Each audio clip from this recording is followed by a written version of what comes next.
룻기 3장 18절과 4장 1절을 제가 봉독하겠습니다. 이에 시어머니가 이르되 내 딸아 이 사건이 어떻게 될지 알기까지 앉아있으라. 그 사람이 오늘 이 일을 성취하기 전에는 쉬지 아니하리라 하니라. 보아스가 성문으로 올라가서 거기 앉아있더니 마침 보아스가 말하던 기업 물을 자가 지나가는지라. 보아스가 그에게 이르되 아무개여 이리로 와서 앉으라 하니 그가 와서 앉으매. 아멘. 성경에 보면 하나님과 하나님의 백성들의 관계를 목자와 양으로 비유하는 곳이 참 많습니다. 예수님도 이 세상에 오셔서 자기 양을 위하여 목숨을 바치는 선한 목자라고 그렇게 요한복음에 말씀하고 있습니다. 이렇게 하나님과 우리의 관계를 목자와 양으로 비유하는, 표현하는 이유는 우리의 모습이, 우리의 속성이 양과 닮은 모습이, 닮은 속성이 너무나 많기 때문입니다. 사람과 양이 어떻게 닮았을까요? 특히 우리 구원받은 성도들이, 예수 믿는 성도들이 양과 어떻게 닮았을까요? 자, 영상을 하나 보겠습니다.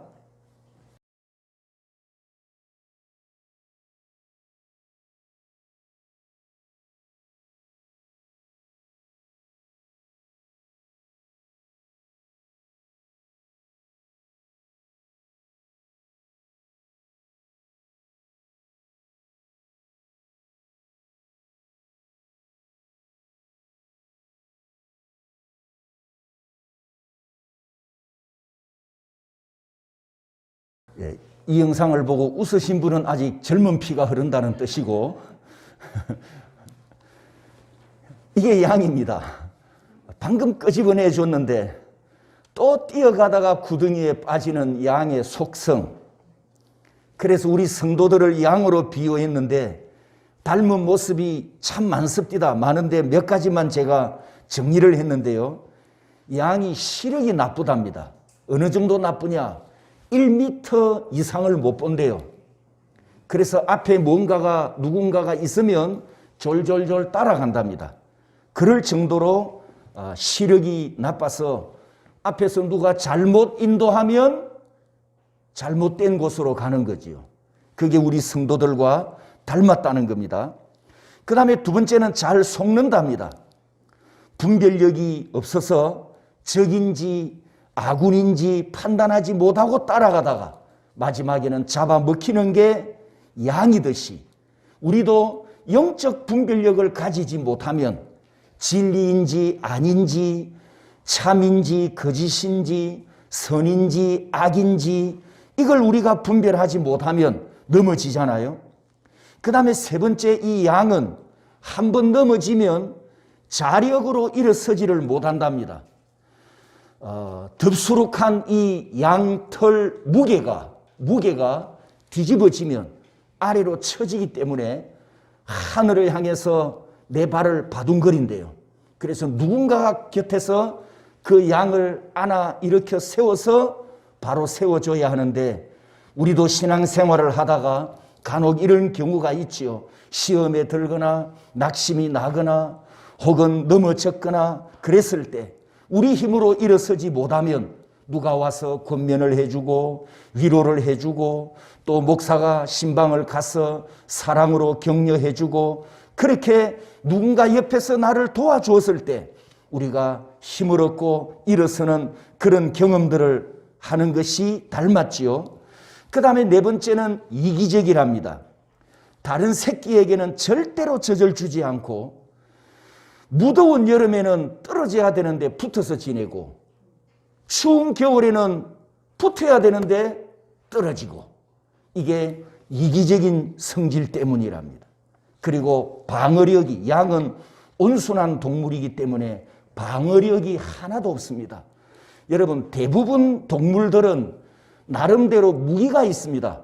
뿔이 있든지 입에서 내뿜는 독이 있든지 아니면 날카로운 발톱이 있든지 아니면 이빨이 있든지 대부분 동물은 자기를 보호하기 위한 무기를 하나씩 하나님이 다 주셔서요.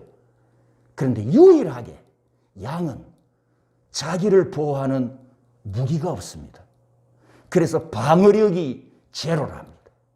철저하게 보호를 받아야 될 동물이고 철저하게 인도를 따라야 하는 그런 동물, 이 모습이 바로 우리 성도들과 같다는 거죠. 그리고 마지막으로 이 양이 마지막으로 온순해지는 때가 언제냐? 바로 죽을 때랍니다. 모든 동물은 죽음의 냄새를 맡거나 죽음을 알아차리면 발버둥을 치고 막 비명을 지르잖아요.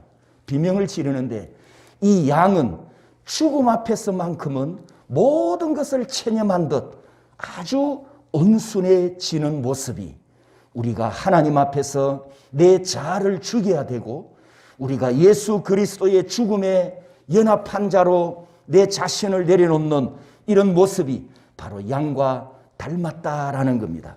여러분, 우리가 목자가 이 양을 목에 걸치거나 안고 가는 이 그림을 보면 정서적으로나 혹은 감성적으로 좋은 생각을 하지 않습니까? 참 목자와 양의 관계가 너무나 좋다. 이 의미는 좋은 의미를 우리가 생각하는데 여러분 현실은 어떨까요? 현실. 양을 목자가 목에 어깨에 매든지 품에 안았을 때 현실은 어떨까요? 냄새가 장난이 아닙니다. 여러분 혹시 어디 여행 가셔서 양축사 근처에 한번 가보십시오. 양축사 근처에만 가도 그 냄새가 뭐 돼지나 혹은 소나 닭 이런 축사에서 나는 냄새하고 또 달라요. 또 다른 굉장한 악취입니다. 그런데 이 양을 어깨에 울러매었다. 그리고 품에 안았다. 그 목자가 양에게서 나는 그 독한 냄새를 다 맡잖아요. 그런데 성경은 예수님께서 우리를 위해서 자기를 희생하신 선한 목자라고 말씀하시면서 나는 냄새 나는 양과 같이 또 연약한 양과 같이 양의 여러 가지 속성처럼 나도 그런 부족하고 흠이 많은 인간이지만 예수님께서 나를 위해서 십자가를 지셨기 때문에 우리는 구원을 받았고 예수 그리스도 안에서 하나님 앞에 새로운 피조물이 되었으니 우리는 하나님께 감사할 것밖에 없습니다. 할렐루야. 서로 축복하겠습니다. 예수님이 선한 목자이십니다. 예수님이 당신을 위한 목자이십니다. 우리는 누구만 따라가야 할까요? 목자이신 예수 그리스도만 따라가야 되겠죠. 아멘, 아멘. 자, 룻기서 계관 도표를 한 번 더 보면 1장의 주제는 텅빔, 헛됨, 모압에서 10여 년 동안 살면서 엘리멜렉 가문이 완전히 무너지고 망해버린 기록이 있고 이제 마지막 4장에 와서 그 비어있던 곳에 하나님께서 복을 주셔서 다시 채워지는 충만함을 보게 되는데 오늘부터 우리가 이 4장에서 충만하게 채워지는 룻기 복음으로 저와 여러분들이 큰 은혜 받기를 소원합니다. 1장에서 빈 깡통이 되었던 엘리멜렉 가문에 4장에 와서 다시 채워지는 복이 있는데 어떻게 채워집니까? 하나님의 말씀으로 충만한 보아스를 통해서 하나님께서 이 나오미 엘리멜렉 가문의 복을 주시지만 하나님께서 그 복을 누구를 통해서 주십니까? 따라서 합니다. 도구, 그릇. 룻기 4장에서는 그 도구가 누구죠? 보아스란 말이죠. 하나님의 말씀으로 충만했던 이 보아스를 통해서 나오미와 룻의 인생에 하나님께서 충만하게 채워지는 이 복이 있음을 우리가 이제 이 4장에서 보게 됩니다. 여러분도 알다시피 본래 성경책에는 장과 절이 있었다고 했습니까? 없었다고 했습니까? 없었다고 했잖아요. 예, 없었습니다. 그것을 염두에 두시고 오늘 본문 두 구절을 우리 다시 한번 이어서 보겠습니다. 이에 시작. 이에 시어머니가 이르되 내 딸아 이 사건이 어떻게 될지 알기까지 앉아 있어라. 그 사람이 오늘 이 일을 성취하기 전에는 쉬지 아니하리라 하니라.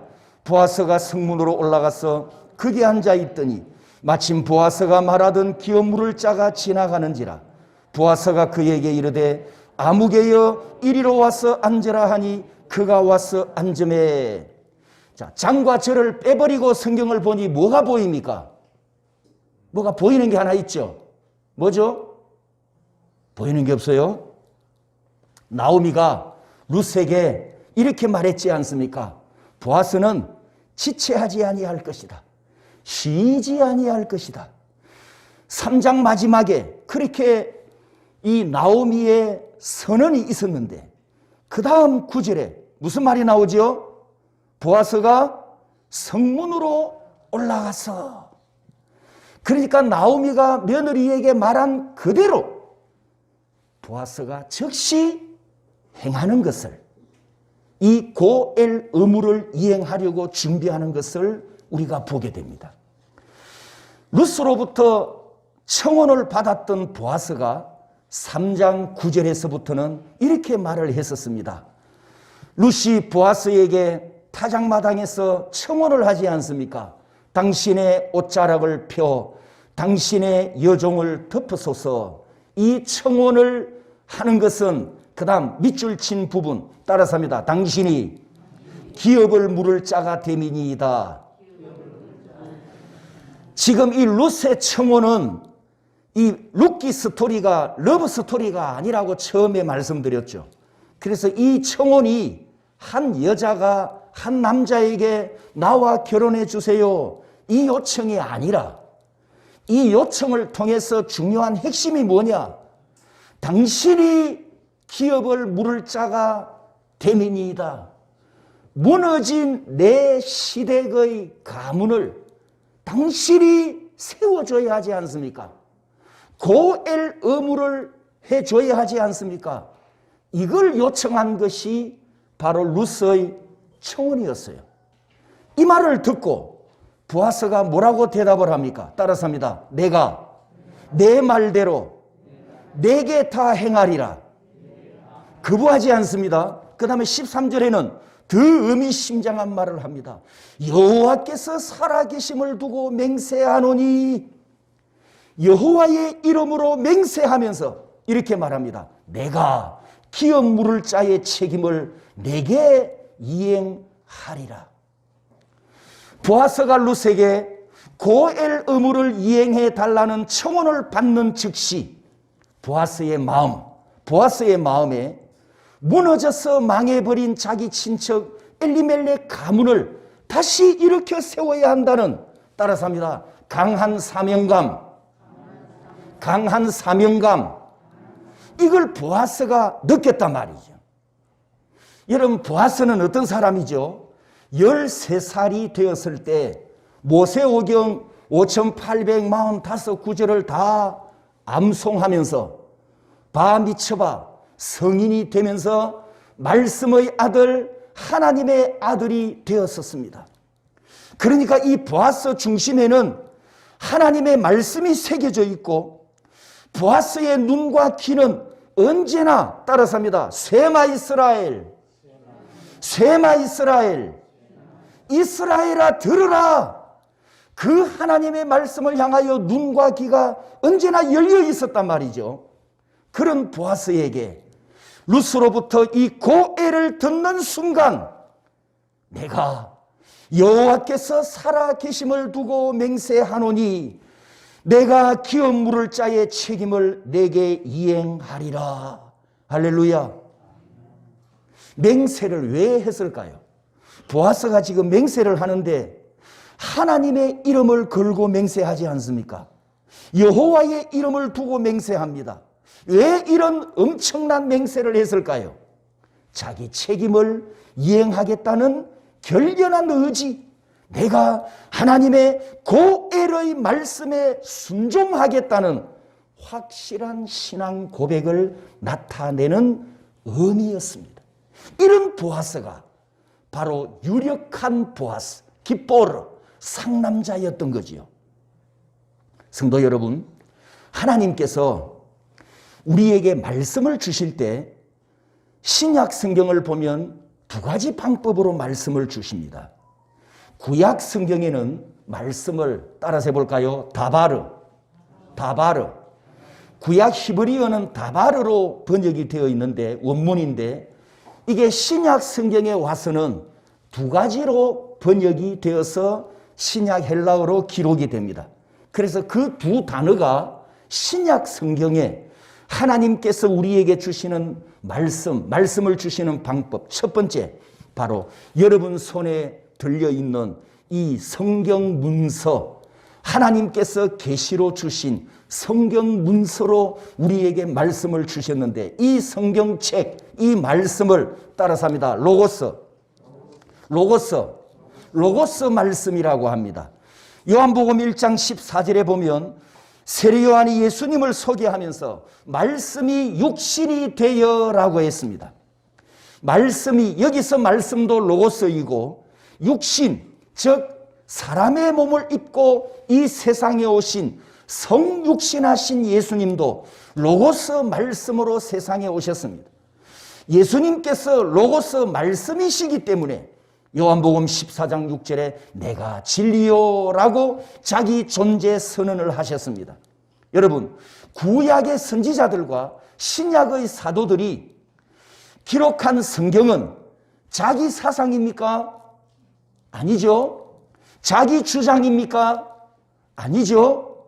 자기 소설책입니까? 아닙니다. 성령의 영감을 받고 하나님의 계시를 받아서 기록했기 때문에 이 성경책이 로고스 하나님의 말씀입니다. 믿습니까? 여러분 손에 들려있는 이 책이 하나님의 로고스 말씀임을 믿습니까? 그래서 로고스, 성육신, 계시, 성경 모두가 다 한 뜻, 한 말씀, 하나님의 말씀이라는 뜻입니다. 그런데 이 로고스로서의 하나님의 말씀은 창세 전부터 있었습니다. 영원한 존재로 존재했었고, 창세 때 선포되면서 빛이 있으라 하늘과 땅을 만드셨고, 그리고 육신의 몸을 입고 사람으로 이 세상에 오셨으며 성경 기자들에게 영감을 주셔서 문서로 기록하게 하셨는데, 그 진리가 기록된 하나님의 말씀, 이 생명의 말씀이 66권 책에 기록되어져서 오늘 내 손에 하나님의 말씀이 들려져 있다는 것은 여러분 복 중에 복임을 감사하시기 바랍니다. 로고스로서의 하나님의 말씀은 내가 인정 안 해도 이미 선포되었고 이미 기록되었습니다. 이 로고스 하나님의 말씀은 나 못 믿겠어. 그래도 하나님의 진리입니다. 이 로고스 하나님의 말씀은 나는 못 믿겠어 주장을 해도 영원한 진리의 말씀입니다. 그렇기 때문에 이 말씀은 믿으면 복이고 믿지 않으면 화가 됩니다. 자, 옆 사람에게 축복합니다. 믿어야 복입니다. 믿어야 복입니다. 이 로고스 말씀은 믿고 순종하면 말씀의 역사가 나타나고 믿고 순종하면 말씀이 성취되는 기적을 경험할 줄 믿습니다. 요한계시록 1장 3절에서 말씀하신 것처럼 로고스 말씀을 읽고 듣고 지키는 자는 복을 받는다고 했으니 하나님께서 여러분 손에 들려주신 이 영원한 진리의 말씀을 열심히 읽고 열심히 듣고 잘 지켜서 이 말세의 복을 받는 복된 여러분 되시기를 축복합니다. 첫 번째 하나님 말씀을 우리에게 주시는 방법이었습니다. 두 번째는 따라서 합니다. 레마 따라서 합니다. 로고스와 레마. 헬라어 신약 성경에는 이 로고스와 레마 두 단어로 하나님의 말씀을 기록하면서 이 두 단어가 사용된 방식에 약간의 차이가 있음을 보게 됩니다. 내가 인정을 하든 안 하든 로고스 하나님의 말씀은 이미 선포되고 증거되고 기록된 책이라고 했습니다. 그런데 레마는 하나님께서 레마를 통해서는 어떻게 역사하시느냐? 이 기록된 하나님의 말씀이 66권 성경책에 기록된 하나님의 말씀이 나에게 올 때는 하나님께서 레마로 주십니다. 이런 경우가 많습니다. 마태복음 4장에도 보면 하나님의 입으로부터 나오는 말씀, 로마서 10장 17절에도 들음은 그리스도의 말씀으로 말미암았느니라 모두 레마로 번역했습니다. 여러분, 이 레마의 말씀은 각자에게 주시는 말씀이지만 66권으로 기록된 이 로고스 말씀 안에서 주십니다. 67번째로 주시는 말씀이 아니고요. 66건 외에 추가로 주시는 말씀이 아니라는 것을 유의해야 됩니다. 마호멧 아시죠? 마호멧이 모세오경 5권, 모세가 기록한 5권 외에 추가로 내가 계시를 받았다. 그렇게 주장한 게 코란이잖아요.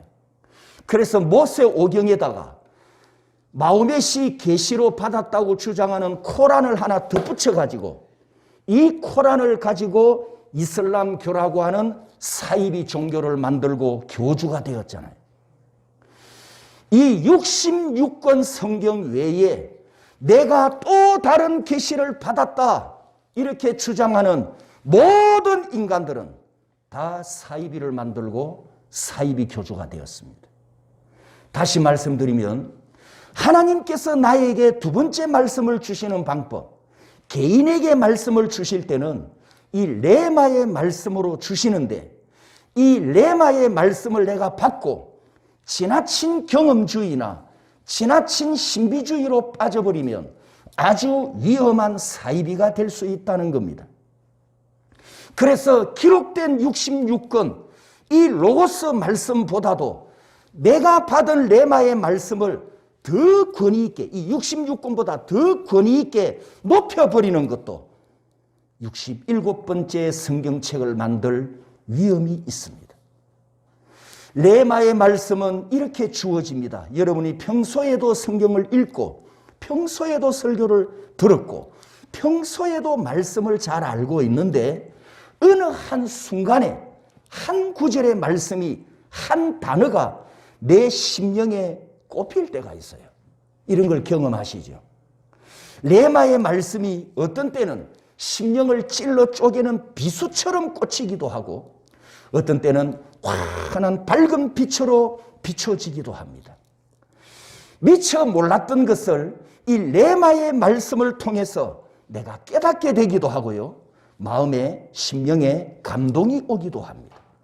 어떤 때는 이 레마의 말씀을 듣고 내 안에서 기쁨이 폭발하기도 하고 감사가 넘치기도 하고 어떤 때는 하나님 앞에 내 죄와 허물을 보면서 회개를 시키기도 합니다. 그리고 어떤 때는 타인을 위해서 기도하기도 하고 그리고 봉사와 헌신을 하기도 합니다. 어떤 때는 물질을 헌신시키기도 하는데 이때 그 물질은 꼭 필요한 그곳에 가도록 하나님께서 나를 사용하시는 기적을 경험하게 되죠. 이제 간증을 몇 가지 말씀드립니다. 레마에 대한 간증입니다. 한 번은 제 마음속에 어떤 분에게 물질을 헌신하라는 감동이 왔습니다. 그런데 그분이 나하고 평소에 친한 것도 전혀 아니고 밥도 한 번 먹은 적 없고 차도 마신 적 없어요. 그저 공식적인 자리에서 한두 번 만나 인사를 나눈 게 전부 남과 같은 사람. 그런데 감동이 오는 겁니다. 그래서 물었습니다. 제 안에 계시는 성령 하나님께 물었습니다. 얼마의 금액을 헌신해야 합니까? 그렇게 기도를 했더니 50만 원이라는 감동이 왔어요. 그래서 비상금 50만 원을 털어서 밤중에 그분을 찾아갔습니다. 멀리 떨어져 있었는데 찾아가서 봉투를 전달하면서 이렇게 이야기를 했습니다. 오늘 나는 목사님께 전달자로 왔고 이 물질은 내가 목사님께 하나님의 것을 전달해 드리는 겁니다 라고 그렇게 전했어요. 그랬더니 이분이 왈칵 눈물을 쏟으면서 하는 이야기가 자기 인생의 삶의 내일 아침까지 급하게 돈이 얼마가 필요한데 지금 요 액수만큼 돈을 못 채웠대요. 내일 아침에 이 돈이 필요한 건데 요 금액이 지금 모자라가지고 걱정하고 근심하고 있었다는 거죠. 그 긴박한 상황에 밤에 하루 전날 밤에 마지막 금액을 다 채워졌으니까 이분이 이제 그렇게 감정을 하는 겁니다. 그래서 제가 이렇게 위로를 해드렸습니다. 하나님께서 목사님을 억수로 사랑하십니다. 그렇게 위로를 해드렸습니다. 또 한 번은 목사님 부부를 내적 치유하는데 제 마음속에 이런 감동이 왔습니다. 이 부부 여행을 보내줘라. 그래서 내적 치유를 마치고 또 비상금을 틀어서 전달하면서 이렇게 부탁을 했습니다. 자녀들은 어디 맡길 데 있으면 다른 곳에 좀 맡기고 반드시 부부만 여행을 가야 합니다. 그래서 최소 1박 2일 여행은 다녀오십시오라고 그렇게 여행비를 전달을 했는데 사모님이 펑펑 울면서 하는 이야기가 결혼하고 20몇 년 동안 부부 여행을 한 번도 못 갔다는 거예요.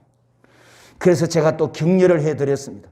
그래서 하나님께서 당신들의 사정을 잘 아시고 지금 위로해 주시는 거라고 그렇게 격려하면서 보내드린 적이 있었어요. 마지막 세 번째 감정은 중국에서 있었던 이야기입니다. 장로님 중국 계실 때 난닝 광서대학 앞에서 젊은 세대를 세우려고 목회하는 조선족 박 사장이라는 분이 있는데 이분의 열심이 굉장합니다.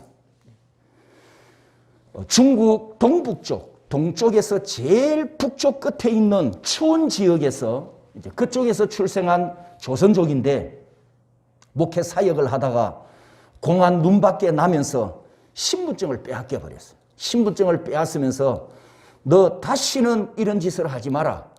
마지막 기회를 주는데 이번에도 당신을 감옥에 보내야 되지만 불쌍해서 기회를 준다. 대신 신분증을 내놔라. 그래가지고 신분증을 빼앗고 그러지 말라고 이제 기회를 마지막으로 준다면서 자유를 줬어요. 그래서 이분이 북쪽에서 이제 사역을 할 수 없으니까 베트남 국경 가까운 제일 동남쪽, 최동남쪽 바로 이 난닝으로 내려와서 광서대학 앞에서 젊은 세대를, 젊은 리더를 키우기 위해서 또 복음을 전하는 이 사역을 하는 참 신실하고 순수하고 또 믿음의 간이 큰 이런 분이었어요. 이분이 이제 우리 장로님과 관계가 가까워져서 제가 난닝을 갔을 때 두 번을 방문하게 되었는데 두 번째 갔을 때 이 목사님이 자기 교회 한 형제를 저한테 부탁하면서 상처가 많은 분이니까 내적 치유를 좀 해주세요. 그래서 이제 사역을 하게 됐어요. 이 형제가 가난한 집안에서 태어나서 공부도 많이 못했고 또 집안도 가난하고 자기 인생도 너무너무 가난했어. 이 가난에 대한 아픔과 상처가 참 많았습니다. 그래서 치유를 다 마치고 나서 제 마음속에 이런 감동의 울림이 왔습니다. 두 부부가 가까워질 수 있도록 내가 섬겨라. 그래서 이제 가까워질 수 있도록 하라는데 구체적인 방법을 내가 모르니까 또 제가 물었습니다. 제 안에 계시는 성령님께 성령 하나님 이 부부가 가까워질 수 있는 구체적인 지혜를 주십시오 라고 물었더니 감동이 왔어요. 그래서 형제를 불러서 봉투를 전달하면서 이렇게 시켰습니다.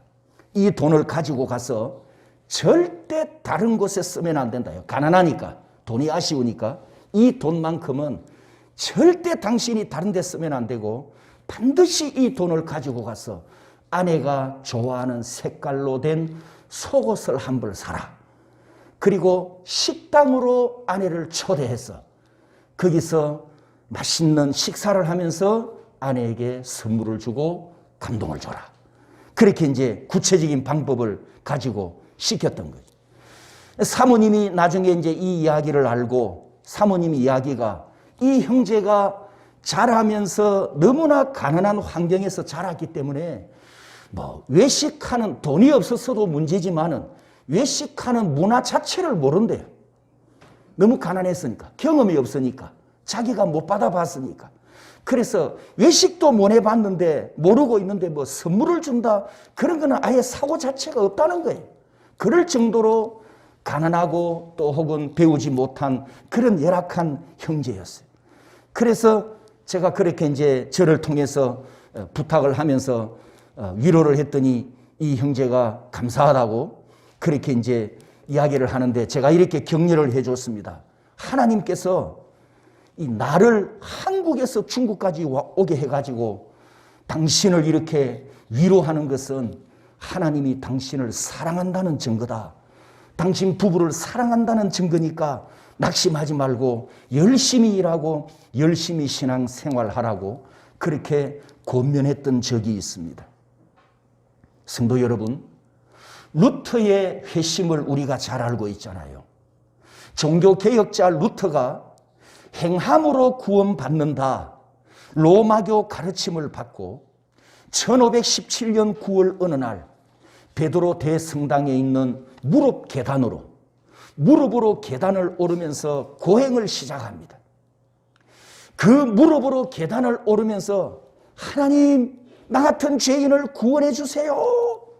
이 구원에 목마르고 구원의 확신이 없고 구원해 달라고 그렇게 부르짖는데, 무릎으로 계단을 올라가니 얼마나 통증이 심하겠습니까?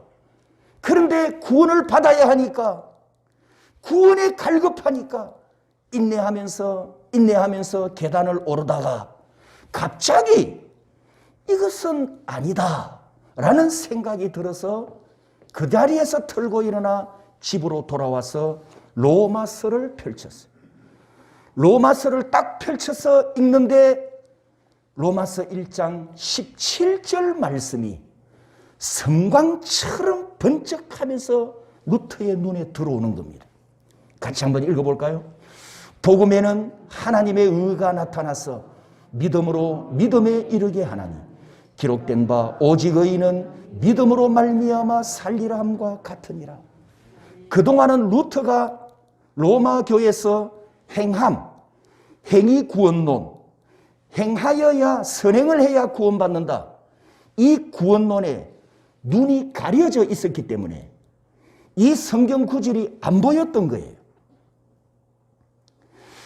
루터가 성경을 안 읽은 게 아니잖아요. 목사거든요, 목사. 그리고 신학교 교수였어요. 로마서를 얼마나 잘 알겠습니까? 얼마나 많이 설교했겠습니까? 그런데 1장 17절 말씀이 그때까지 눈에 안 들어왔다는 거죠. 왜? 행위 구원론에 빠져 있었기 때문에. 그런데 그날 이 로마서 1장 17절을 읽는 순간 믿음으로 구원받는다, 이 진리를 깨닫는 순간 내가 지금까지 로마 대왕 마귀에게 속아왔구나. 그 자리에 앉아서 글을 쓰기 시작합니다. 95개의 반박문을 써서 그 반박문은 로마 대왕 마귀에게 보내는 반박문이었어요. 여러분, 그때 이런 행동을 하면요, 그건 바로 사형입니다, 사형.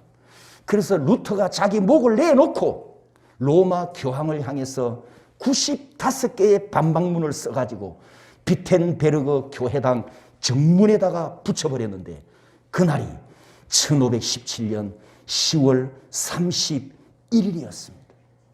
루터가 무릎 계단으로 올라간 그날 정확하게 한 달 후에 지금 이 반박문을 써붙였는데, 이 95개의 루터 반박문이 종교개혁의 도화선이 되어서, 여러분, 종교개혁의 도화선이 되어서 저와 여러분들도 로마 마귀당에 속하지 않고 하나님의 참된 진리 교회당에서 신앙생활을 하게 되는 은혜가 있었습니다. 할렐루야. 그때 하나님께서 이 로마서 1장 17절은 루터에게 무슨 말씀으로 주셨다고요? 이미 무슨 말씀 기록된, 이미 기록된 로고스인데, 이미 기록된 로고스 말씀인데, 그 시간에는 하나님께서 루터에게 레마의 말씀으로 보게 하신 거예요. 레마의 말씀으로 깨닫게 하신 거예요. 1517년 10월 31일 바로 한 달 전에 이 로마서 1장 17절 루터에게 믿음이라는 글자가 들린 겁니다. 보여진 거예요. 믿음이라는 단어가 뜨였어요. 바로 루터가 그것을 깨닫고 나서 이 복음을 다시 선포해야 한다고 하는 행위 구원론이 아니라 예수 그리스도를 믿음으로 구원받는다는 이 진짜 참된 복음을 선포해야 한다는 그 사명감과 순종함이 있었기 때문에, 자기 목을 내놓는, 목숨을 내놓는 이 순종함이 있었기 때문에 오늘 저와 여러분들도 우리 개신교에서 남은 자가 모이는 하나님의 나라에서 지금까지 우리가 신앙생활하고 보존되어 온 줄 믿습니다. 성도 여러분, 중요한 것은 로고스 말씀, 66권 책에 기록된 로고스 말씀은 요한계시록 1장 3절 말씀처럼 읽고 듣고 지켜야 하고, 하나님께서 이 로고스의 말씀을 나에게 개인에게 레마로 주실 때에는 따라서 합니다. 즉시 순종. 이게 아주 중요합니다. 레마의 말씀으로 나에게 왔을 때는 그 말씀대로 즉시 순종하는 게 중요합니다. 왜냐하면 이 레마의 말씀은 즉시 순종하지 않으면 내 심령에서 다 날아가 버리기 때문입니다. 그러면 하나님께서 행하시는 그 위대한 은혜의 일에 내가 쓰임받지 못한단 말입니다. 베드로 사도에게 이런 일이 있었습니다. 마태복음 26장 34절에 베드로야, 오늘 밤 닭 울기 전에 내가 3번 나를 부인하리라. 이때 주님의 경고를 받았던 베드로는 무시해버립니다. 개의치 않았습니다. 그런데 결과가 어떻게 됐죠? 72절에서 75절까지 보면 예수님을 모른다고 3번 부인하고 마지막에는 저주하며 맹세까지 해버립니다. 나는 나사렛 예수를 모른다. 나는 그 사람을 저주한다 라고 하는 순간 따라서 합니다. 곧 74절 끝에 따라서 합니다. 곧 75절에 이에 베드로의 심령에 비수처럼 예수님의 레마가 날아와서 쉘이 콱 꼽혀버렸어요. 닭 울기 전에 내가 3번 나를 부인하리라. 닭 울기 전에 내가 3번 나를 부인하리라. 여러분 앞에서 들었지만 베드로가 무시했단 말이죠. 그런데 74절에 그가 저주하며 맹세하여 이르되 나는 그 사람을 알지 못하노라. 따라서 합니다. 뭐가 나타났습니까? 곧 닭이 울더라. 베드로는 이 말씀을, 예수님의 말씀을 무시해버렸어요. 그런데 34절을 다시 보십시오. 예수님이 베드로에게 이 경고를 할 때 뭐라고 했냐면 따라서 합니다. 내가 진실로 아멘을 붙여서 예수님이 말씀하셨어요. 내가 아멘! 네 모른다고 3번 부인한대. 여러분, 이 아멘은 우리의 아멘이 아니에요. 인간들은 아멘 해놓고 나가면서 뭐라고 한다고요? 대문 밖에 나가면서 어째 그래 잘 압니까? 그래요. 여기서는 아멘 해놓고 나가면서 노멘 하잖아요. 그런데 이 아멘은 진실로, 이 아멘은 누구의 아멘? 누구의 아멘? 하나님의 아멘이잖아요. 변함없는 하나님의 아멘. 영원히 살아계시는 하나님의 아멘이잖아요. 그러면 이 말씀대로 되어진단 말이죠. 틀림없이. 그런데 베드로는 개의치 않고 이 말씀과 이 경고를 다 무시해버리고 가볍게 넘겨버렸는데 예수님께서 아멘 하시며 선포하신 이 말씀은 74절, 75절에 정확하게 이루어졌습니다. 따라서입니다. 곧 이에 생각나서 뭐가 생각났을까요? 그때 레마로 온 겁니다. 이 베드로의 심령 속에 레마로 들렸어요. 닭 울기 전에 내가 3번 나를 부인하리라. 이 베드로의 심령에 칼이 꼽혀버렸잖아요. 칼. 이 닭소리가 칼처럼 베드로의 심령에 꽂혀버렸어요.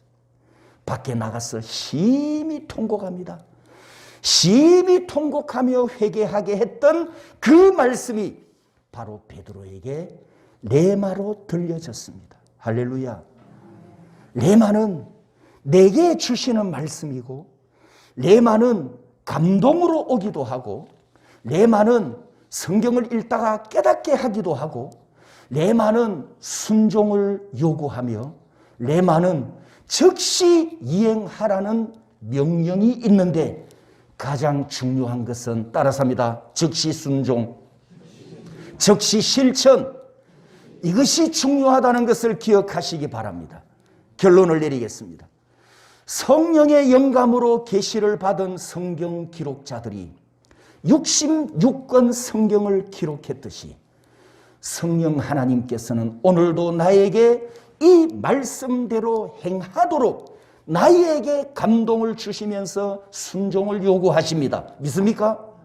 우리가 기록된 로고스 말씀도 당연히 순종해야 되지만 레마의 말씀은 긴급하게 순종을 요구하실 때가 대부분입니다. 레마의 음성을 듣고 레마의 말씀대로 순종하는 영광의 도구가 되시기를 축복합니다. 축복의 통로가 되기를 축복합니다. 복을 나누어주는 복의 그릇이 되기를 축복합니다. 오늘 본문 상남자 보아스가 바미츠바를 통과한 말씀의 아들이었고 하나님의 말씀에 풍성한 아들이었는데 그의 풍성함을 통해서 룻과 나오미의 인생에 하나님의 풍성함이 채워지는 것이 바로 룻기 4장의 해피엔딩입니다. 레마의 말씀에 항상 순종하고 즉시 순종하는 복된 여러분들이 되시기를 주님의 이름으로 축복합니다. 그러기 위해서 항상 말씀으로 충만하고 말씀으로 풍성해 있기를 축복합니다. 그리고 성령께서 속삭이는 감동에 언제나 귀를 기울이시고 영적 감각을 가지고 있다가 감동이 오면 명령이 내려지면 레마가 나에게 들려지면 미루지 말고 즉시 순종하여 복된 통로가 되는 우리 모든 성도들이 되시기를 주님의 이름으로 축복합니다.